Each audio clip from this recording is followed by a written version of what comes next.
At Third Space Charity, we support a mentally resilient community by offering accessible counseling care to young adults between the ages of 18 and 29. This is Mental Health Matters, where we discuss topics and services related to mental health and wellness in our community. Hi everyone, welcome to Mental Health Matters. I am your host, Megan Woodruff, and it is January 2024. And we thought that a relevant topic to talk about today would be how to combat toxic diet culture and all of the messaging that we are getting on our feeds right now about new year, new you. So we thought what better to do than to bring in a local expert who helps us foster positive relationships with our bodies and how we eat and the food that we put in our bodies. So I'm really excited to welcome Sandra Thies to the show today. Thank you so much for having me. I am so thankful to be here, spreading this message that I am so passionate about. So, I'm so happy you're here too. It is so relevant right now to be talking about our relationships with our bodies, because I have a feeling that there are a lot of us out there this time of year thinking about wanting to make changes. So I'm excited to dive into that with you and talk about how we can do that in a really healthy and mindful way. Before we get into tips and tools, tell us a little bit about you and about intuitive eating. Yes, so I am Sandra, and my passion really lies in intuitive eating, and exactly as you said, helping people, and mostly women that I work with, developing a positive and healthy and trusting relationship with food and their bodies. So, you know, what you're talking about this toxic diet culture coming into January in the new year, new you, all of the transformation posts, all of these messages that are coming out about all the things that you need to be drastic and crazy with because you're setting these wild New Year's resolutions. A lot of it can make us feel bad about where we're currently at and how we need our bodies to be different and how we're gonna just overhaul our entire life to develop these new habits and new beginnings, and often it just leaves us feeling worse. Diet culture is full of empty promises. And the work that I do is really about building trust back, finding that body trust, that self-compassion, and developing the ability to listen to your body again. So I'm a registered dietitian, so I do approach it a little bit more from the food side of things. I'm also a certified intuitive eating counselor, so I have some extra education in how to communicate the practices of intuitive eating and how to kind of work with individuals on how to incorporate those practices into their lives, as well as a little bit of some deeper body image work. Because I believe that when we talk about our relationship with food and why we make the eating decisions that we do, we can't talk about that without also addressing body image and how we feel about our body and the way that we speak to our body. So give us a bit of a rundown then on what intuitive eating is. It will be hard to describe in a nutshell, but basically intuitive eating is coming back to tuning in to your body's sensations, the internal cues that your body gives you on a daily basis. Now, one of the ways that I like to explain this is, as infants, when we're born, all infants are natural intuitive eaters. They cry when they're hungry, they reach for food, they turn away when they're full. They know how to listen to their body because their body cues are so present, they are right there. Through diet culture and these external influences, we are taught not to listen to those cues anymore. We are taught all of the ways that we can disconnect from our body and eat based on the time of day, based on whether or not we worked out this morning, based on what we've eaten previously, rather than listening to what's actually going on in our bodies. So intuitive eating is coming back to, I feel a little bit hungry right now. What feels good to eat right now? What sounds good?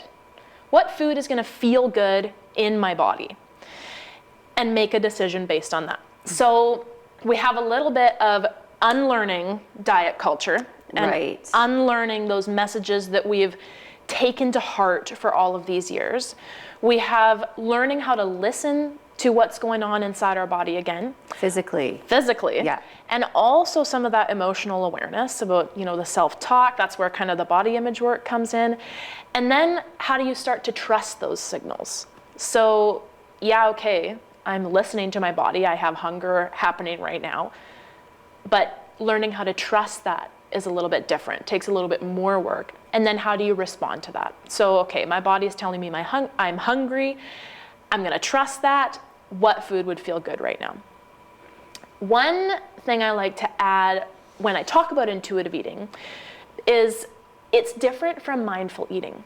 Now, a lot of people say, okay, well, if I just ate whatever I want and whenever I want and whatever sounded good, I would never be able to stop. There's that lack of trust that I feel out of control around food. But while mindful eating and paying attention to the food that you're eating and how it tastes is all part of intuitive eating encompasses far more than just the mindful eating. We talk about exactly, again, what our body is feeling like. We talk about diet culture and how to reject diet culture and get that little bit out of our lives as much as we can. And we also talk about body respect, gentle nutrition, so some aspects of food and nutrition coming in there, and then a little bit about movement and how we can feel really good in the body that we have today. So tell me about the difference between disordered eating and having an eating disorder, because I've learned that they're two different things. So an eating disorder is what we kind of typically think about when you hear the term anorexia or binge eating disorder.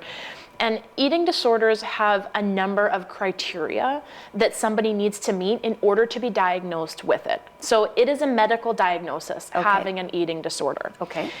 Disordered eating, on the other hand, is not necessarily a medical diagnosis. So somebody can have any number of disordered eating behaviors, but still not quite meet that criteria for a diagnosed clinical eating disorder. Disordered eating behaviors might be having kind of food rules, you're only allowed to eat bread once a day, or you're only allowed to eat the 3 meals a day. It could be kind of having ritualized eating behaviors, so you're quite picky or anxious around eating.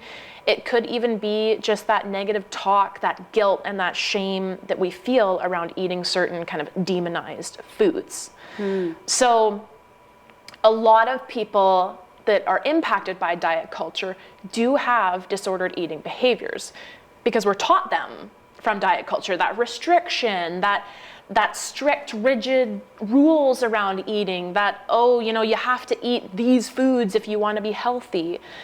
Those are some examples of disordered eating behaviors, but we can have those and not have a diagnosed clinical eating disorder. And so do you work with individuals who have diagnosed clinical eating disorders as well as disordered eating, or is that a separate field? So intuitive eating is not the first line of treatment or an early approach for people with clinical eating disorders. Okay. The reason for that is because when we have someone who has a clinical eating disorder, they are very out of touch with their internal cues. There is a complete lack of trust of what hunger feels like, what fullness feels like, and it takes some more kind of scheduled eating routines or some, more in-depth work with a mental health counselor or therapist before we can get into the eating behaviors. Okay. Yeah. And so those disordered eating behaviors are more your line of expertise and more common in The general. A lot of us Yeah. have them in general. Okay. Okay, so you've used the word diet culture, so let's just talk about that a little bit. Can you define what that is? Again, very broad question. So diet culture is a system of beliefs that worships thinness and promotes weight loss. Okay. It creates a really distorted picture of health that places a thin, smooth skin, nice hair, particular emphasis on the thin image as the ideal. Diet culture says that in order to be successful, in order to be healthy, in order to be valued and feel worthy, we need to be thin. So, very true. Yeah. That pressure that diet culture creates transforms and it changes a lot. So how it showed up 5 years ago, even 1 year ago, how diet culture was showing up 1 year ago is different than how it's showing up today. Unfortunately, diet culture has recognized that the word diet and restrictive eating behaviors are not really looked up to anymore. People don't want to identify that they're on a diet. No. So right now we're seeing diet culture as a lifestyle. It's not a diet, it's a lifestyle, or it's wellness, or it's for your well-being. Right. And they're But it's using, not. no, it's not.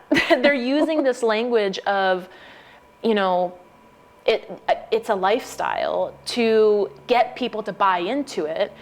And then once people are in, it's restriction, it's counting calories, it's creating guilt and shame and demonizing certain ways of eating. And diet culture as a system, as the culture that it is, it disproportionately harms women, trans folk, femme, people in larger bodies, people of color, and people with disabilities, because it paints such that distorted picture of health, that we need to be thin but not too thin. You want to be curvy but not too big. You want to be fit and toned but not too bulky. It's a never-ending chase towards an empty promise. Yeah.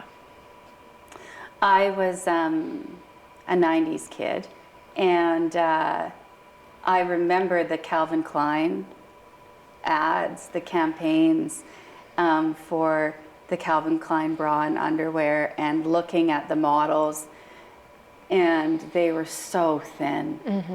Now I see on my feed, I see representation of lots of different shapes and sizes on my feed, but I think that's because over the years I've worked at liking and following specifically the accounts that feel good for me.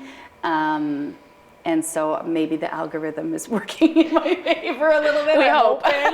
Fingers crossed. So what advice would you give to those out there who are struggling with our relationships with our bodies and the food that we eat? Yeah. I'm asking very big questions today. I know. You brought up, though, a really good point with social media, because social media, advertising, marketing campaigns, those are a really big place that we see diet culture really at play. So something that I like to do with the clients that I work with is do a social media purge. We look at, okay, what accounts are coming up on there that are making you feel bad about your current body or where you're at? Let's get rid of them. Like, why these are not serving any kind of positive purpose for us. So one is kind of recognizing where diet culture is coming up in your life and working on turning the volume down on those messages. Some people come into the intuitive eating work with the intention of, I never want to be bothered by diet culture again. I'm getting it totally out of my life. And I say, that's great that you want to do that, but it's not really realistic. Diet culture is a multi-billion-dollar industry. It's always going to be around. There is so much buy-in to it out there that it will always be here. So the intention with the intuitive eating work is to get to a place where diet culture isn't really bothering you so much anymore. You More can of a see it. neutrality. Yeah. You can kind of see it and recognize it and say, you know what, that's diet culture. I'm not going to buy into that. So one of the other pieces that I like to start with as kind of just one piece of advice for starting to reject diet culture and kind of begin on this intuitive eating journey with this work is, how can you start making decisions that are based on how you are feeling, whether it's emotionally, physically, eating decisions based on how your hunger and fullness are currently, rather than decisions based on external cues. So making decisions based on what somebody else's "what I eat in a day" Instagram video was that day, or some transformation photo post of before and after of somebody that went and did some fitness routine or diet thing for a couple of weeks or months. How can you start checking in with your body and how you are physically and emotionally feeling, rather than using those external cues and external pressures as a reason to do something? So, what comes up for me too is whoever decided that your lunch hour was at a certain time. I know. Or why does maybe dinner? I'm hungry. Maybe I'm hungry an hour earlier. Maybe I'm hungry an hour later. But all of a sudden, the bell dings at school and we all eat at the exact same time. Yeah, it's unfortunate because people who are entrenched in diet culture and this belief that they need to be smaller, believe that the food that we eat and our dietary choices directly relate to how our body size is going to change or how we're going to look. And so they get into the cycle of, okay, I'm going to skip breakfast, I'm going to have a coffee, and then I'm going to have a small lunch at noon, and then I'm going to wait from noon until 6 and have dinner at 6. And then they get home from work at 5 and they're exhausted because they didn't have any breakfast, they skipped lunch or had a small lunch at work, and they're starving. They get home from work tired, starving, they see that bag of chips, they open it, all of a sudden it's gone, they have dinner, they sit down on the couch in front of a movie, maybe it's a thriller movie, I'm into thrillers these days. Me too. And they pull out the snacks and mindlessly eat these snacks because they are so hungry and not willing to admit it earlier in the day.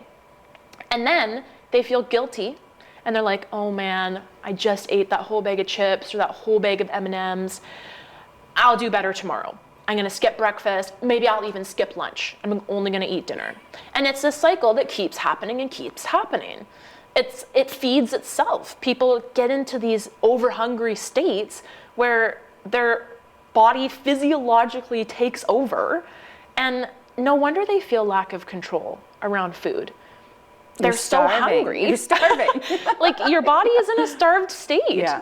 Your body's gonna, numb you basically and say, okay, we're just gonna eat as much as we can right now while we can get it in. Right. And I'm sure it's, that picture of getting home from work and getting into the snacks is something a lot of people can relate to. So absolutely. It's another place to start this January. Eat some breakfast. Eat some breakfast. Okay. And you also mentioned something else that I really liked, is you said, come up with your own definition of what healthy is and your own definition of what success is. Mm-hmm. Because if we subconsciously are thinking success is thinness, I think it's kind of even subconsciously impacting people. You don't realize it's even on the surface, but it's there. It really is. And redefining health and incorporating some values work is also something that I integrate into the work that I do with clients, and just saying, okay, what does health look like for you? What does health feel like for you individually? Maybe let's look at, 5 years from now, where do you want to be? How do you want to feel about your body? And can we take appearance out of your definition of health? So how can we live a life that is aligned with our own values and gets us closer to our own definition of health without putting our mental or physical health at risk by diving in or buying into diet culture habits and routines. Really good. And before we wrap up, I think it's really important to ask you about the parenting piece. Yes, yeah. Because I know a lot of parents watch the show. I'm a parent. What advice do you give to parents around toxic diet culture? Yeah. So as I mentioned, infants and children are some of the best intuitive eaters out there because they know how to listen to their bodies. And we want them to hold on to that as long as they can. So they know best when they are hungry and when they are full. And we can do a lot by respecting that. Okay. That helps them to develop autonomy around food. The other piece here is the bribery and food. Oh, I'm awful with that. Well, you have to have You can only have your treat if you eat your if you have your vegetables, that's me. or okay, if you do this hard thing, or for me, one of the things when I was young was if my mom would say, if you just let me take the sliver out of your foot, we can have some ice cream. And using sweets and treats as bribery. But food doesn't hold moral value. There are no good foods and bad foods, and you're not a good person for eating kale and quinoa. You're not a bad person for having an ice cream bar. And when we present them in that way where food is a reward, children start to learn that there are good foods and bad foods, and that these foods are, looked up to, and those have the power, and so we should try and get more of those because those are the fun and exciting ones. But it does a lot for children to help them have autonomy with food and with their bodies when we present food just all at the same time. Say, put the cookies on the dinner plate with the pasta and the salad. See what they go for. It encourages them to say, okay, if I eat the cookies, it's going to make my body feel like this. If I eat some of the pasta and the salad, it's going to make my body feel like this. And that encourages them to listen to their body to make decisions rather than, oh, mom and dad say that the cookies are this really great thing, so I have to eat them all really quickly. Interesting. So good. I think just one more piece for the older children out there who are starting to use social media, and the parents who are maybe sitting at home and saying, okay, well, we know that diet culture is entrenched in social media. It's really important to have a variety of individuals and having that variety in your feed, like you were saying. Right. We want to have people of color on our feeds. We want to have people in larger bodies, people with disabilities who are successful, who are confident and thriving. We want to see athletes, people in sports that are at the Olympics in larger bodies, people of color. We want to see diversity in our feed and be able to look up to people who don't fit that standard definition of skinny, healthy, successful. That's such a good tip. You're full of good tips. I have a lot of them. If anyone wants to find you, learn more about you, work with you, ask you any questions, where can they go? Absolutely. So I'm most active on Instagram. My Instagram is Embracing Intuition. That's my company name, kind of derived a little bit from intuitive eating. My website is embracingintuition.ca. And my email is sandra@embracingintuition.ca. Thanks so much, Sandra. And thanks Absolutely. everyone for tuning in. Happy New Year.